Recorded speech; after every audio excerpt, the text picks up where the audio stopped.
صبحتون بخیر و پرفایز باشد کاربران گرامی Ozodivideo. امیدواریم در هر کجا که هستید خوب و سلامتید و البته همراه با رادیو آزادی که پیوسته تلاش میکند شما رو در جریان خبرهای تازه بگذارد.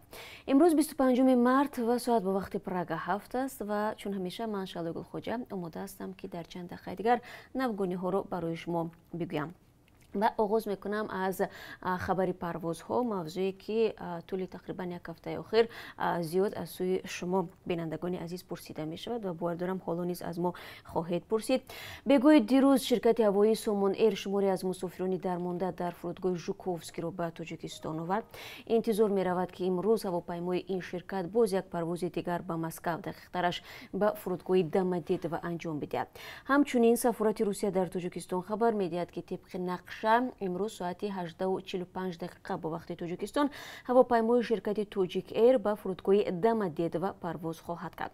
اما درباره سرنوشت مسافرانی که دیروز از مسکو به تاجیکستان آورده شدند در صحبت‌های بعدی برای شما معلومات خواهیم داد. برنامه ما را از دست ندهید، تماشایش را.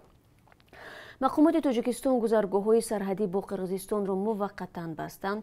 وزارت کارهای خارجه تاجیکستان خبر داد که این محدودیت روز 24 مارت جاری شده تا زمانی به اعتدال آمدن وضعیت ادامه خواهد کرد. سبب چنین تصمیم را مقامات اعلان گردیدن سرایت کرونا ویروس و وضع با وجود آمده اپیدمیولوژی ربط دادند. این محدودیت به شهروندان تاجیکستان که به کشور وارد می‌شوند، خارجی‌هایی که از تاجیکستان رفتنی‌اند، رانندگان ماشین‌های بربر، دیپلمات‌ها و اعضای خانواده آنها اعضای هیئت‌های حکومتی داخل ندارد. باید گفت در قرقیزستان شمار مبتلایان به کرونا ویروس تا روز 24 مارت به 42 نفر رسیده است. در میان مبتلایان دو طفل تا 1 ساله، کودک 6 ساله، نوزاد 14 ساله نیز هستند. باقی از 16 تا 18 سال دارند. در هندوستان باشد در پی جاری شدن محدودیت در رابطه با کرونا ویروس 10 شهروند تاجیکستان هم بند ماندند. روز 24 مارت یک شهروند تاجیکستان از دهلی به رادیو آزادی گفت با سبب قطع پروازها از هندوستان امکان بازگشت به وطن را ندارند.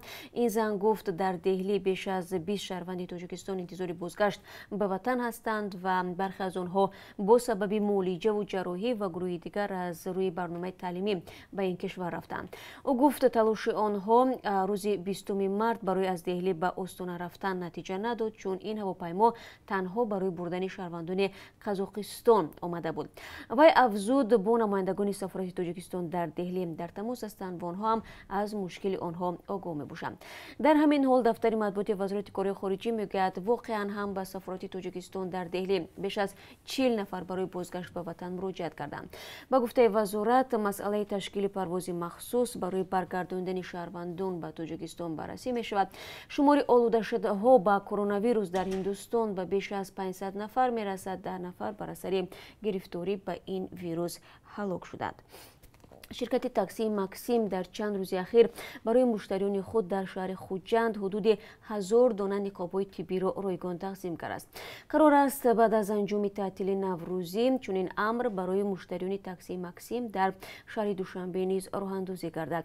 این شرکت خدمات تاکسی نخستین شرکت مسافربری است که در واکنش به احتمال پنجشنبه بیماری کووید 19 اقدامی را راه اندازی کرده است. صاحب نظران میگن ارزش 1000 دانه نقاب طبی چندان گران نیست و حدود 5000 سومانی خواهد بود، ولی اقدام این شرکت برای تقسیم رایگان نقاب ها برای شرکت های دیگری مسافربر میتواند عبرت انگیز باشد و احتمال دارد پیروان خود را پیدا کند. در دوشنبه تنها در 3 روز اخیر حضور پلیسی را با نقاب های طبی در خیابان ها را میتوان مشاهده کرد. تا حال هیچ شرکت مسافربر واسطه های نقلاتی خود را به صورت همه‌روزه دزینفکسیون نمی‌کرده است. کمیته حفظی روزنامه‌نگاران از حکومت روسیه طلب کرده است سانسور رسانه‌ها را که درباره سرایت کووید 19 گزارش می‌دهند متوقف کند.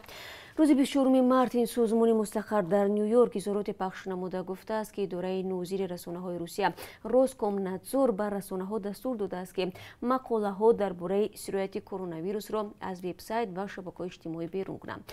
کمیته حفظی روزنامه‌نگاران با اشاره به مکالمه‌اش با محرر رادیوی مستقل اخ مسکوی آورده است که 20 март Роскомнадзор аз ӯ тақозо кардааст ки як мусоҳиба дар бораи COVID-19 аз сомонааш берун кунад.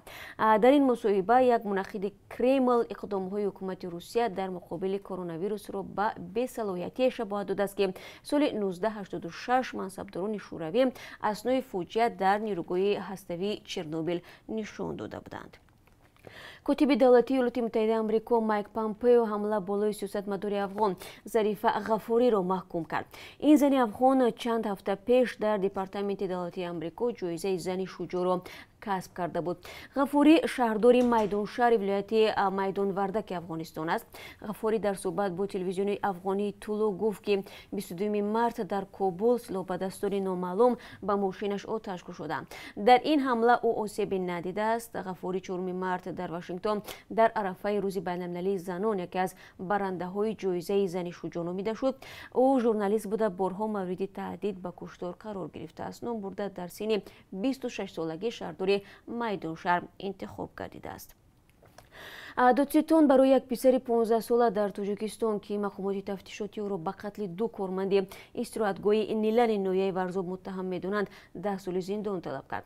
Мурофиа 8 моҳ боз дар додгоҳи олии Тоҷикистон идома дорад.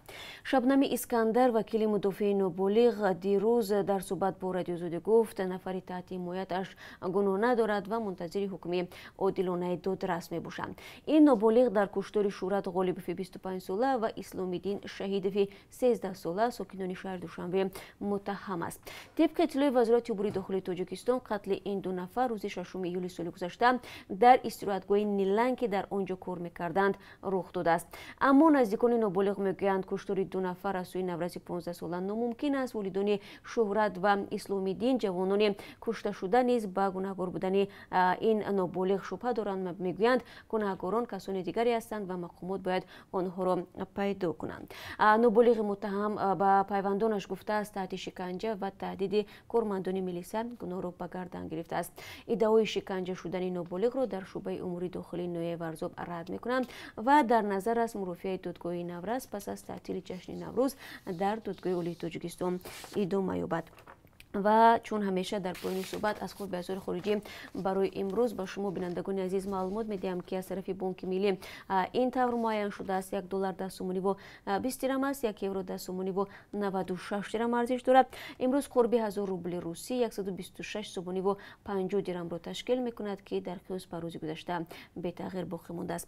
бо сипос аз якояки шумо бинандагони азиз барои ҳамроҳӣ дар ин субҳи барвақт, ман шуморо бозам дар давоми рӯз мунтазир хоҳам буд бо хабарои тоза аз Тоҷикистон ва ҷаҳон.